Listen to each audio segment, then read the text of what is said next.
Parul university के placements का कोई रिप्लेसमेंट नहीं, इसलिए टॉप कंपनीज की फर्स्ट चॉइस।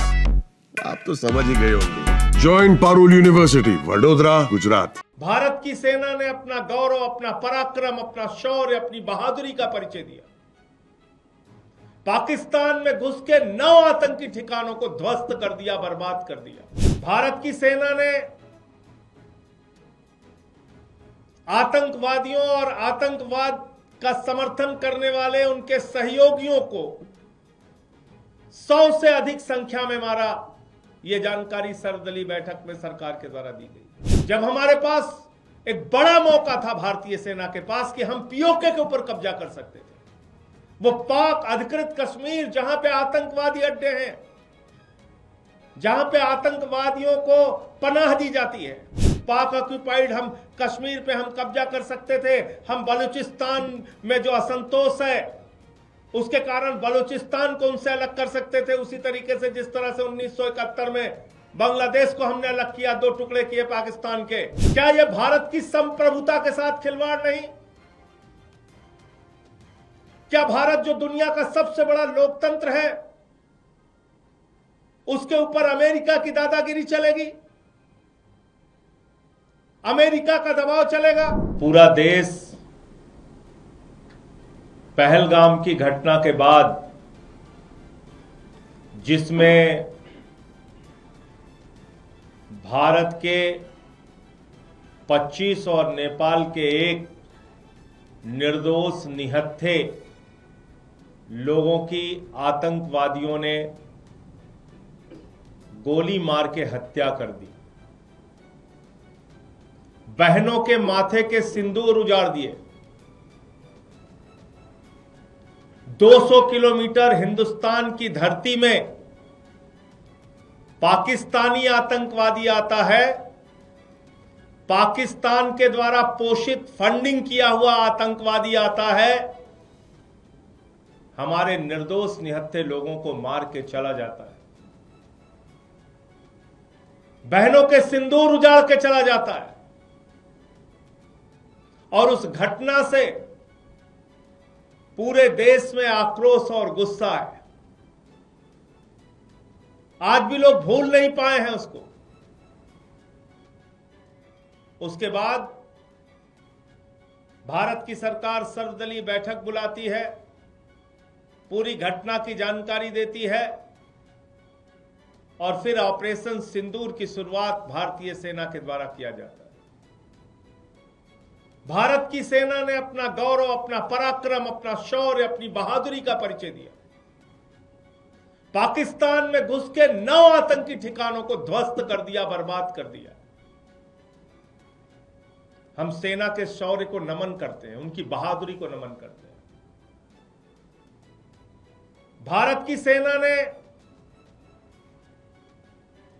आतंकवादियों और आतंकवाद का समर्थन करने वाले उनके सहयोगियों को 100 से अधिक संख्या में मारा।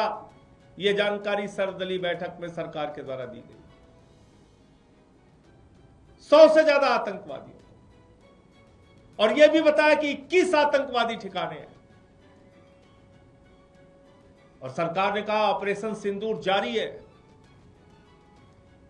मतलब साफ है, वो 21 के 21 ठिकाने ध्वस्त होंगे।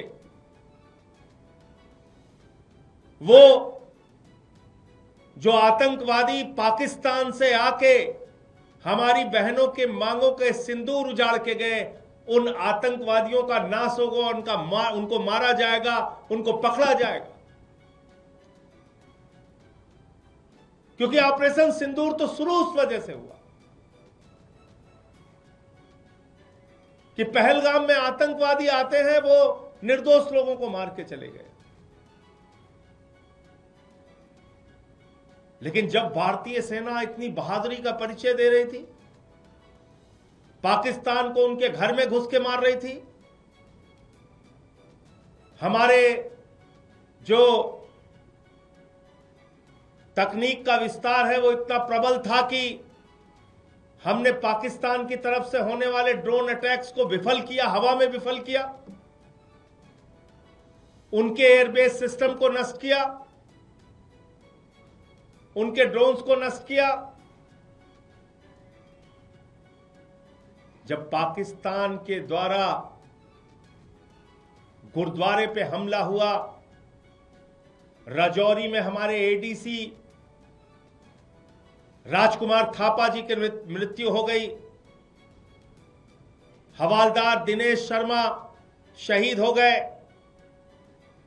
अली शेख जी शहीद हो गए, सब इंस्पेक्टर इम्तियाज शहीद हो गए, पवन कुमार जी शहीद हो गए, राजस्थान के हमारे लाल शहीद हो गए। हमारे सेना के जवान अपनी शहादत देकर पाकिस्तानियों के आतंकवाद का मुकाबला कर रहे थे, पाकिस्तानियों के सेना के हर हमले का मुकाबला कर रहे थे।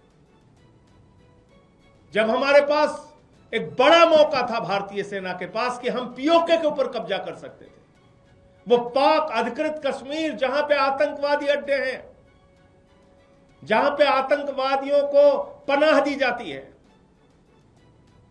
क्योंकि हम सब जानते हैं दुनिया का सबसे बड़ा आतंकवादी देश पाकिस्तान है। वहां हाफिज सईद, वहां मसूद अजहर, वहां ओसामा बिन लादेन भी था, आतंकवादियों के बड़े बड़े अड्डे। और जब मसूद अजहर के परिवार के लोगों को निशाना बनाया गया तो सेना के अधिकारी उनके अंतिम संस्कार में शामिल होते हैं। पाकिस्तान के सेना के अधिकारी आतंकवादी के परिवार के मारे जाने पे उसके अंतिम संस्कार में शामिल होते हैं, और अमेरिका के द्वारा प्रतिबंधित आतंकवादी वहां पे दिखता है।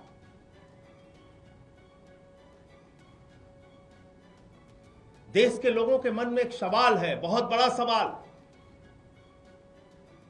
कि जब भारतीय सेना अपने शौर्य और पराक्रम का परिचय दे रही थी, इतनी बहादुरी से पाकिस्तान की सेना का मुकाबला कर रही थी, आतंकवादी अड्डों को नष्ट कर रही थी, पाक ऑक्यूपाइड हम कश्मीर पे हम कब्जा कर सकते थे, हम बलूचिस्तान में जो असंतोष है उसके कारण बलूचिस्तान को उनसे अलग कर सकते थे, उसी तरीके से जिस तरह से 1971 में बांग्लादेश को हमने अलग किया, 2 टुकड़े किए पाकिस्तान के। ऐसे समय में अमेरिका आपके सीज फायर डिक्लेयर कर रहा है। देश के लोगों के मन में सवाल है कि क्या यह 140 करोड़ हिंदुस्तानियों के स्वाभिमान और सम्मान के साथ खिलवाड़ नहीं? क्या यह भारत की संप्रभुता के साथ खिलवाड़ नहीं? क्या भारत जो दुनिया का सबसे बड़ा लोकतंत्र है, उसके ऊपर अमेरिका की दादागिरी चलेगी? अमेरिका का दबाव चलेगा? भारत और पाकिस्तान के बीच में जब भारतीय सेना अपने लक्ष्य को पाने की दिशा में अग्रसर थी, उस समय अमेरिका की धरती से सीज फायर डिक्लेयर हो रहा है। अमेरिका का राष्ट्रपति ट्रंप सीज फायर डिक्लेयर कर रहा है, और उसके बाद सरकार उसको मान जाती है। सीज फायर की शर्तें क्या पता नहीं। सीज फायर में वो 4 आतंकवादी 5 आतंकवादी जो पाकिस्तान से आए पहलगाम में, जिन्होंने बहनों के सिंदूर उजाड़े, उनका क्या हुआ? उनके खिलाफ कार्रवाई कब और कैसे होगी? पूरा देश आपसे पूछना चाहता है, प्रधानमंत्री नरेंद्र मोदी जी। भारत की संप्रभुता, भारत के स्वाभिमान और सम्मान के साथ खिलवाड़ करने की इजाजत किसी को नहीं है। भारत अपने फैसले लेने में सक्षम है, और देश के प्रधानमंत्री से लेके कोई भी मंत्री हो या बड़े बड़े पद पर बैठने वाले लोग संप्रभुता की रक्षा का शपथ लेते हैं।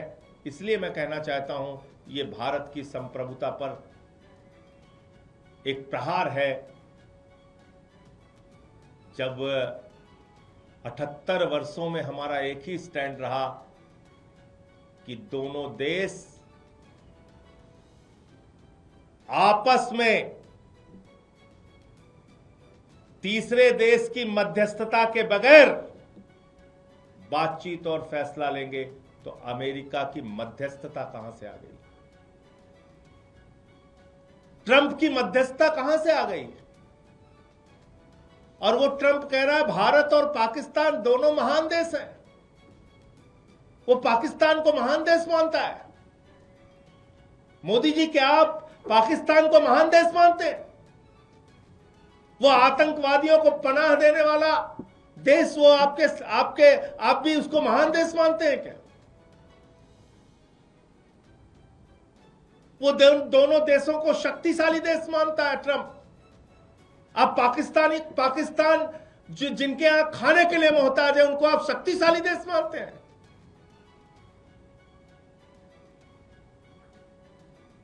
वो कह रहा है न्यूट्रल वेन्यू पे बातचीत होगी। किसने तय किया? कब तय हुआ?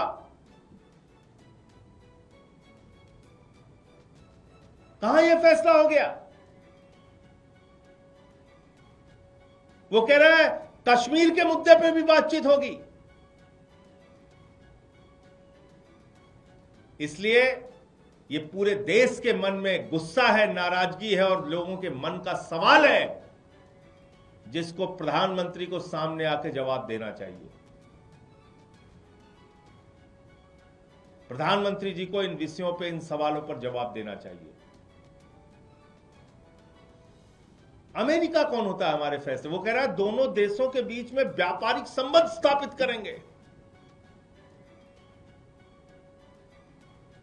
जो गद्दार देश 3 घंटे तक सीज फायर का पालन नहीं कर सका, उस गद्दार देश से आप उम्मीद करते हैं आप वहां के साथ व्यापारिक संबंध स्थापित करेंगे अमेरिका के कहने पे?